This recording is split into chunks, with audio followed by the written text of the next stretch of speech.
Building বাঁধার পর অনেকে চিন্তিত পড়ে যান কোন জায়গায় বাথরুম দিলে ভালো হবে, বাথরুম দেওয়ার জায়গা খুঁজে পান না। তাহলে আপনাদেরকে বলবো, যদি আপনাদের সিঁড়ির তলে এরকম অল্প একটু জায়গা থাকে তাহলে গোসলখানা সহ টয়লেট দিতে পারবেন। দেখতে পাচ্ছেন এখানে আমি গোসলখানা এবং লোকোমোট ফ্যান ফিটিং করে দিয়েছি এখানে। তো আপনাদের যদি এরকম অল্প একটু জায়গা থাকে তাহলে এবার দিতে পারেন।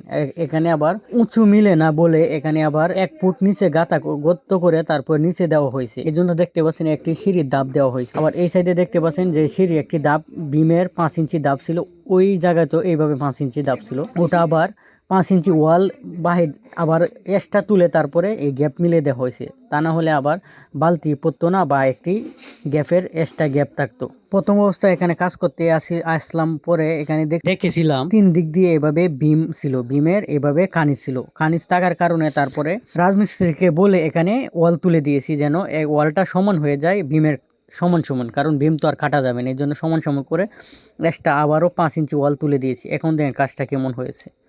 তো আপনাদের যদি এরকম সিঁড়ির তলে জায়গা থাকে তাহলে বাথরুম দিতে পারেন।